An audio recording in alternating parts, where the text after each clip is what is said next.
We're the indie project Bee and Theo, and we've been living and travelling the world in vans for the past 6 years. We're currently renovating an abandoned stone barn in Portugal to turn into a beautiful tiny home for us and our cats Ginjey Bear and Furrnando.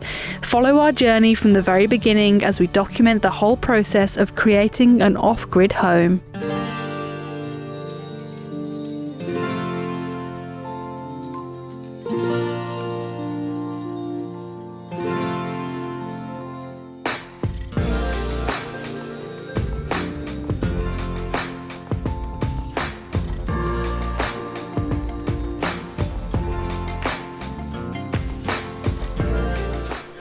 Good morning everyone, and welcome back to a brand new video here from our gorgeous house in Portugal. Yes, I finally said house. I nearly said barn, but I had everyone in the back of my head saying, why are you still calling it a barn when you've said yourself it's a house? It definitely is a house. You can see behind me, it's a wonderful, gorgeous house, and we've got a lot of stuff to get on with today.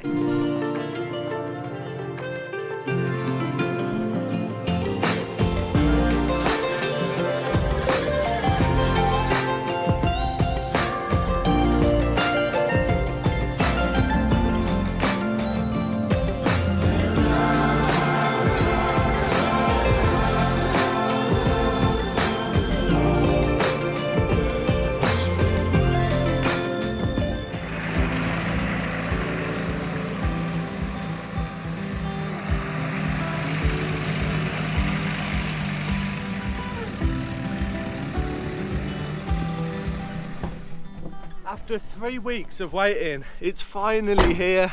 We have our mammoth water tank that Furrnando is currently standing on top of. Furrnando! Oh, a stork's just flying overhead. The storks flew over. Furrnando's on the water tank. It's all going off, but it's 3,000 litres. It's an absolute unit, and I've just been down to pick it up off the back of a lorry. That sounds really dodgy, but basically the lorry couldn't get down our track because it's really windy. It's got stone walls up either side, so it is a bit tricky getting deliveries sometimes, and that is why we have our trusty truck. The next task is Theo needs to get the truck down to the concrete slab as close as possible. I'm just going to walk down there and survey the situation. It's too big and heavy to carry, so hopefully the truck can go back in, I think the way that the tractor did, but obviously it's bigger than the tractor, so we'll have to see. Theo's just bringing the truck down. We've got a good gap here, and then it'll come down. This is the trench for where our plumbing's going to go, so we don't want to fill it in. We've just plonked an old breeze block there, so the truck should drive over and then squeeze through here. I think there should be enough room. Fingers crossed.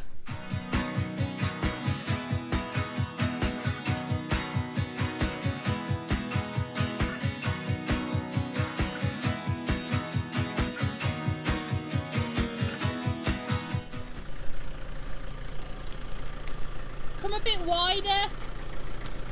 Pack your bags and fire up the engine. I can't see anything because of the water tank. Drive until your heart can feel the mountains. Drive until your eyes are barely open. Gotta find the answers to the questions.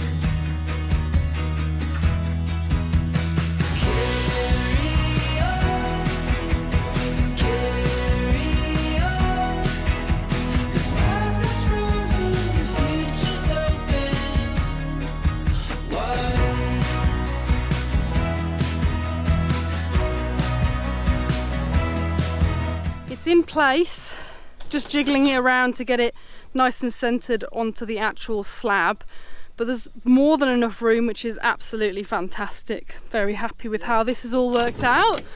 Theo looks chuffed as well. So the water tank's in position, which is very exciting, and it fits perfectly on the slab. I made sure I made the slab bigger so it can distribute the weight of the 3 tons that's going to be in here when the water is full in this tank. So we have our water in and our water out with a tap on the bottom, so we can isolate the water at the bottom if we want to go away for long periods of time, or we just want to isolate the water in the tank. We can do so at the tank, which is cool. And yeah, I don't know what more to say about it really, apart from it's blue because this is drinkable water that goes in here. It means that the blue means that it won't grow algae inside. It means that we don't have to cover it or anything like that. It's a proper water tank for a house, which is what we needed, and that's why they're generally more expensive than like the clear IBC tanks. Hello, William, you've come to inspect. What do you think? He Doesn't care about the water, not concerned about the water, but he knows there's nice fresh dirt that's been dug up around it, so you can find some nice grubs. He's like, why are you all giving me attention?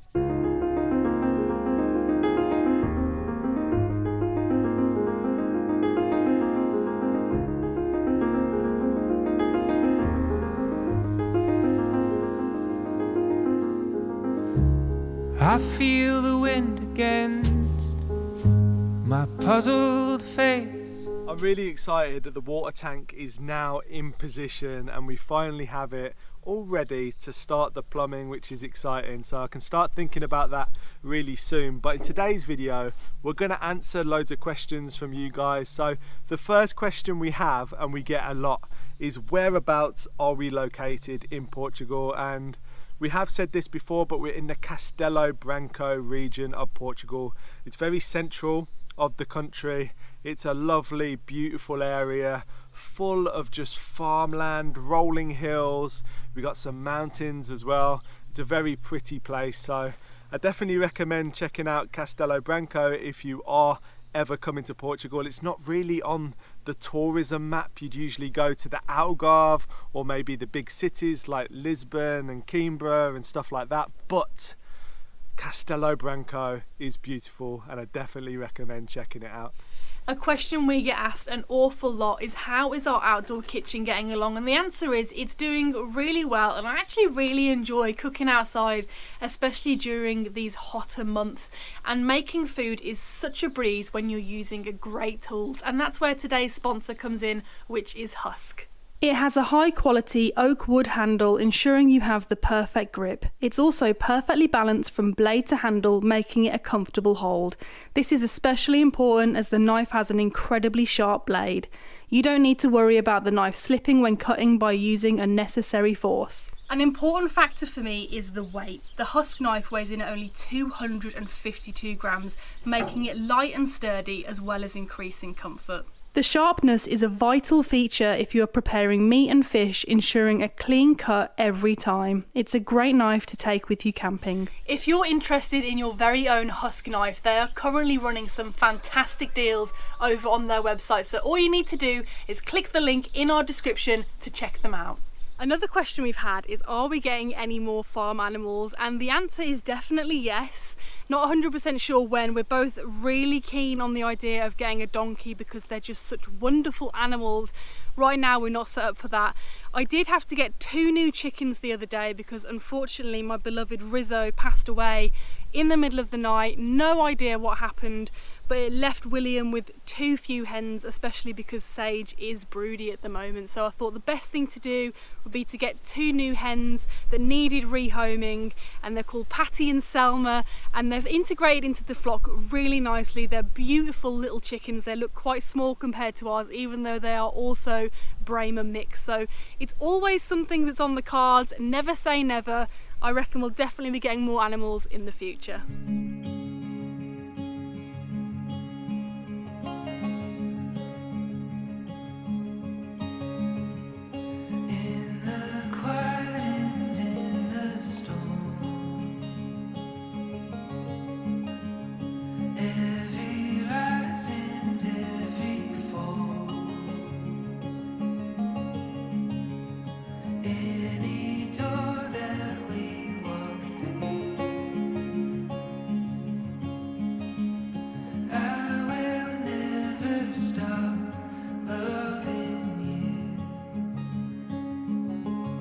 Another question that we see in the comments a lot is all about, where is our Sprinter camper van that we actually converted 4 years ago now? That's crazy how that's flown by.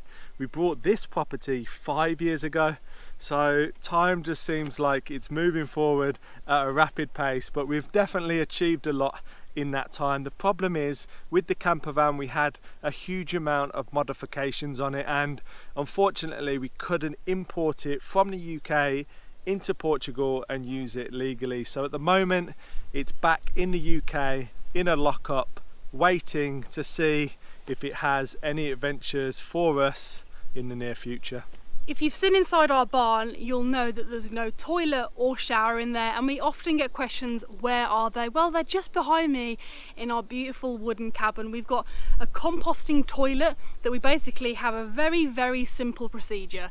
We have a bucket, we do our business in there, and then it goes and composts out the back, and we bring a new one in, and it's just a really easy cycle. It literally composts down to nothing. It's pretty crazy actually. And our shower is a really, really lovely hot water coming straight through. All of the water that we wash in has been collected from the roof of the cabin. It's rainwater and it's stored in a 1,000 litre IBC at the back. It's a nice simple setup and it's wonderful to have a shower at the end of the day when we've been painting or pointing or doing anything on the land. Hello! This is the most incredible experience, having a working shower which is warm, and I don't need to boil the kettle, pump the shower and stand outside completely butt naked getting freezing by the wind. I'm sheltered, and I think I might be a while. And in case you're interested, this is actually where we store all of our poo. In this wheelie bin. So if I open this up and sniff it, it actually doesn't smell at all because it's all broken down. And what you can see there, that is a whole container that we do our business in, and it breaks it down and crushes it down to that size. It's absolutely incredible. On camera that piece there looks a little bit like bog roll. It's not, it's literally just twigs and leaves and stuff. Exactly, it's all organic matter, and we sprinkle, once we've been to the toilet, we just sprinkle it with organic matter. With organic matter, and then it all just breaks down, and if we want we can just put that somewhere on the land, and again it will just continue to break down and doesn't cause any harm to the environment. Morning stories, turn a page, another day's begun. So the next question about our water system and our boiler is, someone asked, our boiler is going to be outside, is it going to freeze in the winter along with our pipelines that we've laid?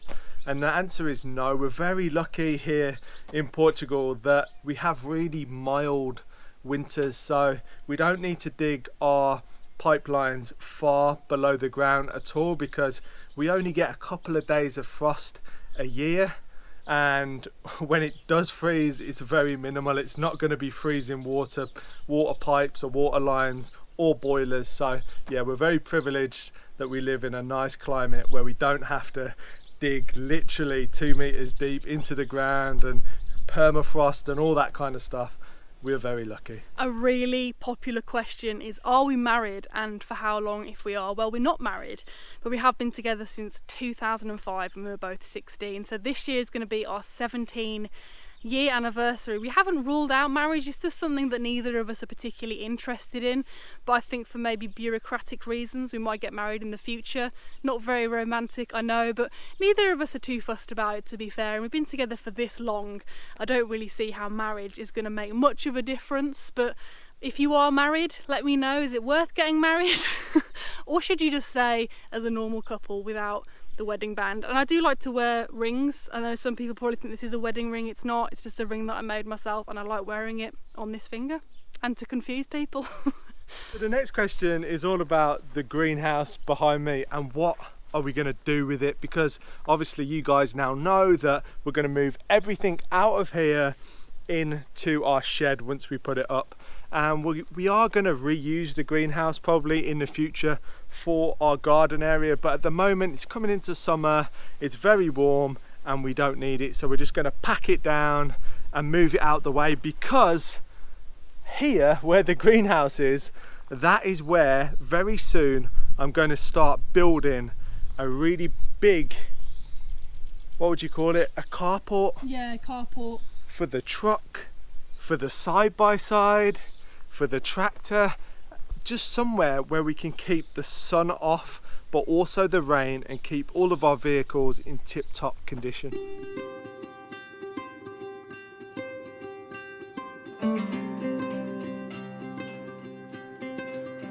So here's a question about the inside of our barn conversion. The question is, how cool does it stay inside when it's really warm outside? And this is one of the amazing things about really thick granite wall stone buildings here in Portugal and anywhere around the world. And this is why they build out of granite here, because it is so warm, and also the granite is readily available. So back in the day when they were building these, this is what they had to use for building materials. So inside, last summer we measured, it was 40 degrees on one of the hottest days. 40 degrees Celsius. 40 degrees Celsius outside, and inside we measured a temperature of 26 degrees. So there's a vast difference there. Also, that was when we didn't have the lean-to off the back of the wall, which is going to make a massive difference this summer, and we've already noticed the difference because it's just another wall that the sun cannot get to. Because what happens in the summer is the stone heats up, and then in the evening it radiates the heat out. So if you were going to have aircon, you probably need the aircon on at night more so in the day. At the moment we've been fine so far this summer with just having a little fan. We've hardly used it, probably 1 or 2 days so far, and throughout the summer I think in this property we'd be fine just using a fan. Yeah, the hottest we've had so far has been what, 34 degrees Celsius? I think we've had 36 degrees so far. Okay. And inside it's like walking into a fridge. It's lovely.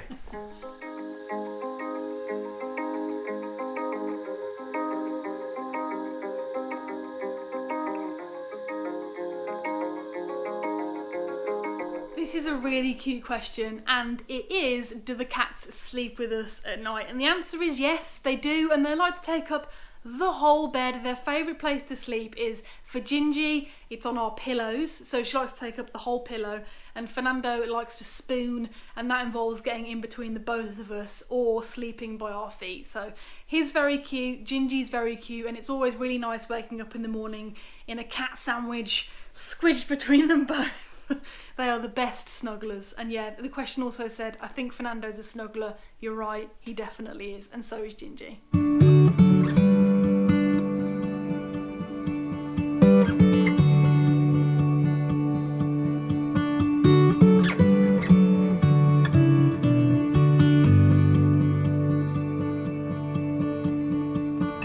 So a question that made me really smile is, what did you do on Tuesday? And that might sound like a really normal question, but it's because on Tuesday we did a YouTube community post letting you guys know that we actually did something just mind-blowing and monumental that is gonna change our future, and we're so excited about it, and we're so excited to bring you guys along for the ride, for the journey. It's outrageous, and we're just blown away that it's even happened, and we will be sharing more about that in the future. Not just yet, you'll have to wait, but it will come in due course.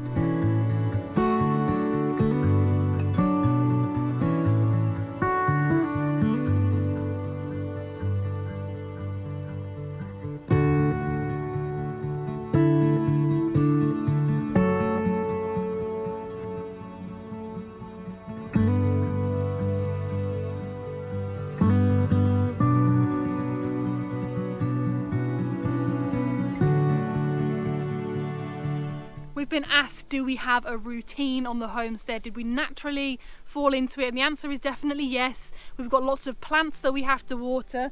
Got a little hose the other day, which is great. No longer have to use the bucket, which I do like, but going back and forwards with that is a bit tiresome after the 10th trip. So we water our plants, we feed the animals, we let the animals out, we walk the animals, we've got all of that sort of stuff that has to be done every single day. You can't take a day off. Animals need feeding and looking after every single day. So that's something that we do all the time. And then we also film. So once we've done all of those things, we film, or sometimes we actually incorporate them into our filming as well. But it's really enjoyable actually to look back on the stuff that we've done, and I'm forever grateful that we have filmed the entire process, because it's really nice to see what we did last month, 6 months ago, even 2 years ago. So yes, we have a routine, and it's a fun one at that. I'm just enjoying my time swinging around on the chair. But the next question is, and it's a very good one, have you got any plans to go to Canada anytime soon? And we actually do.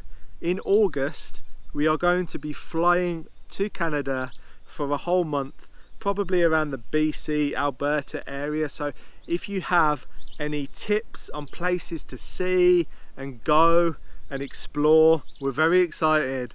We want to do as many things as possible, but also just spend some time chilling. So maybe we'll rent like an off-grid cabin in the middle of nowhere and just spend a couple of days there, that kind of thing. So give us any tips that you know, because Canada, we're coming for you, and we're very excited to go there. We've never been to Canada before, so it's our first time, and we know that we have lots of Canadian viewers, and you're all very lovely on the comments, so hopefully maybe we can meet some of you guys as well.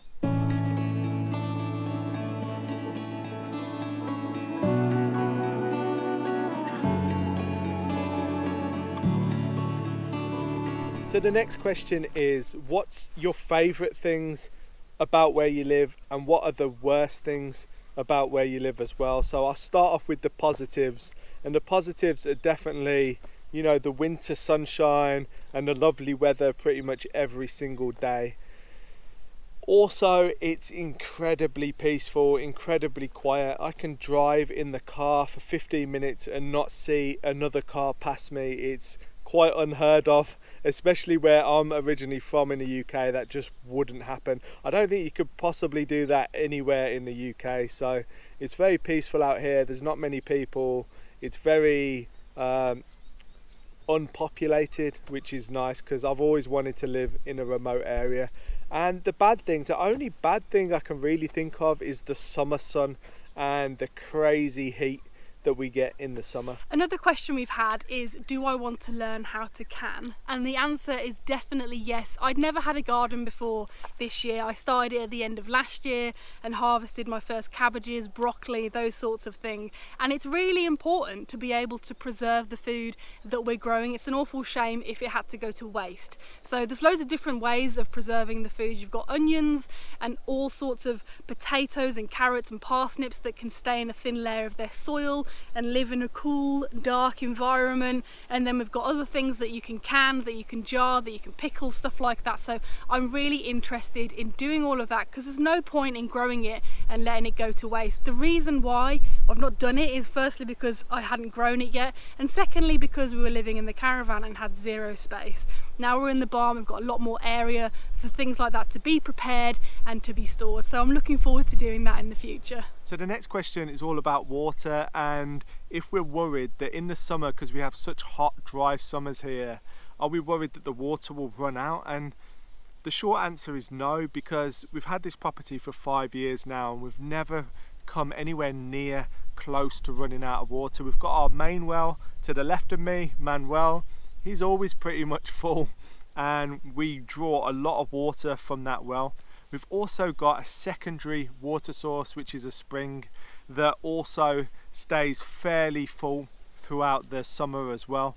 So we're all set for water here. We have been drawing more water than ever and haven't really noticed much of a difference, to be honest. So that's a really good thing. So if you are looking at purchasing a property in Portugal, water's definitely one of the main things you want to be looking at.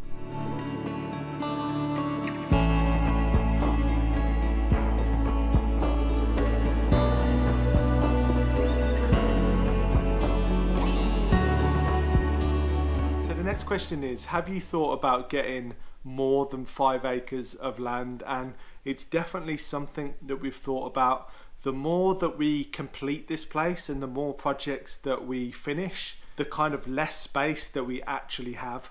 So it means that we're limited in what we maybe want to do in the future. So we bought this 5 years ago. This was our first ever property that we ever we ever bought. So yeah, probably in the future we'd love like a forest, more space to spread out, maybe even more remote, something like that. And that's it. I really hope that you have enjoyed us answering all of your questions in today's video.